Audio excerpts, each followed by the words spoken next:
నమస్తే, welcome to Sakshi business. This is Shahida. భారత్లో బంగారానికి ఉన్న స్థానం మరే వస్తువుకు లేదు.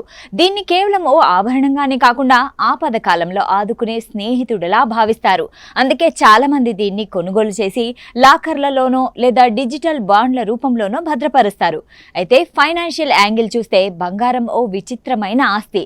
ఇది మీకు నెలవారీ ఆదాయాన్ని ఇవ్వదు, కంపెనీలాగా లాభాన్ని పంచదు. ఇది కేవలం ప్రపంచంలోని అనిశ్చితి, ద్రవ్యోల్బణం, సెంటిమెంట్ పై ఆధారపడి కదులుతుంది. అందుకే బంగారాన్ని ఎప్పుడు కొనాలి అనే దానికంటే దాన్ని ఎప్పుడు అమ్మాలి అనే దాన్ని తెలుసుకోవడం అత్యంత కీలకం. చాలా మంది ఈ విషయం తెలియక తక్కువ లాభానికో నష్టానికో అమ్మేస్తూ ఉంటారు. పెట్టుబడిదారులకు ఎదురయ్యే ప్రధాన సమస్య ఏంటంటే తమ పోర్టుఫోలియోలో బంగారం వాటా మితిమీరిపోవడం. సాధారణంగా ఆర్థిక నిపుణులు మీ మొత్తం పెట్టుబడిలో 10% నుంచి 15% మాత్రమే బంగారంలో ఉండాలని సూచిస్తారు. కానీ బంగారం ధరలు విపరీతంగా పెరిగినప్పుడు మీ పోర్టుఫోలియోలో దాని విలువ ఒక్కసారిగా 20 లేదా 25% చేరుకోవచ్చు. అటువంటి సమయంలో మీరు దాన్ని ఓ రక్షణ కవచంలా కాకుండా అతిగా పెట్టుబడి పెట్టిన ఆస్తిలా చూస్తున్నారు. అప్పుడు కొంత బంగారాన్ని అమ్మి ఆ నగదును ఇతర లాభదాయక మార్గాల్లోకి మళ్లించి మీ పెట్టుబడుల్ని రీబ్యాలెన్స్ చేసుకోవడం తెలివైన పని. ప్రపంచవ్యాప్తంగా యుద్ధ వాతావరణం నెలకొన్నప్పుడు లేదా ఆర్థిక మాంద్యం భయాలున్నప్పుడు బంగారం ధరలు రాకెట్ వేగంతో దూసుకుపోతాయి. ఇలాంటి సమయాల్లో ధరల పెరుగుదల వాస్తవిక అంశాల కంటే ప్రజల భయం, సెంటిమెంట్ పైనే ఎక్కువ ఆధారపడి ఉంటుంది. ధరలు గరిష్ట స్థాయికి చేరినప్పుడు ఇంకా పెరుగుతుందేమోనన్న ఆశతో వేచి చూడడం కంటే బలంగా ఉన్నప్పుడే కొద్ది కొద్దిగా లాభాలు స్వీకరించడం మంచిది.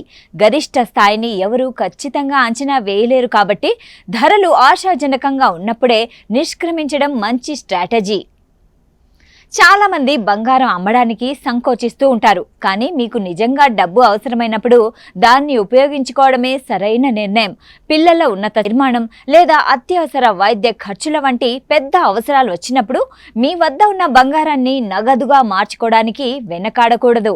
ఇంకాస్త ధర పెరుగుతుందేమో అని వేచి చూడడం వల్ల మీ అసలు అవసరానికి ఆ నిధులు అందకపోవచ్చు. బంగారం అసలు ఉద్దేశమే కష్టకాలంలో మనకు అండగా నిలవడం. కాబట్టి ఆ అవసరం తీరినప్పుడు దాన్ని అమ్మడంలో తప్పులేదు. మరో ముఖ్యమైన విషయం ఏంటంటే ఇతర పెట్టుబడి మార్గాలు ఆకర్షణీయంగా మారినప్పుడు బంగారం నుండి నిష్క్రమించడం. ఉదాహరణకు స్టాక్ మార్కెట్ గణనీయంగా పడిపోయి షేర్లు తక్కువ ధరకు దొరుకుతున్నప్పుడు లేదా ఫిక్స్డ్ డిపాజిట్లపై వడ్డీ రేట్లు పెరిగినప్పుడు బంగారం నుండి కొంత డబ్బును బయటకు తీసి అక్కడ పెట్టుబడి పెట్టడం వల్ల దీర్ఘకాలంలో ఎక్కువ లాభాలు వచ్చే అవకాశం ఉంటుంది. బంగారం మీ సంపదను స్థిరంగా ఉంచుతుంది తప్ప షేర్ల లాగా విపరీతమైన వృద్ధిని అందించలేదు. అందుకే మార్కెట్ పరిస్థితుల్ని బట్టి నిర్ణయాలు ఉండాలి. బంగారాన్ని ఏ రూపంలో కలిగి ఉన్నారనేది కూడా మీ నిష్క్రమణపై ప్రభావం చూపుతుంది.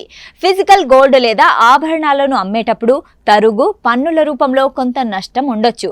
కానీ గోల్డ్ ఈటీఎఫ్లు లేదా డిజిటల్ గోల్డ్ అమ్మడం చాలా సులభం. ముఖ్యంగా సావరిన్ గోల్డ్ బాండ్ల విషయానికి వస్తే వాటిని మెచ్యూరిటీ వరకు ఉంచుకుంటేనే పన్ను మినహాయింపులు లభిస్తాయి.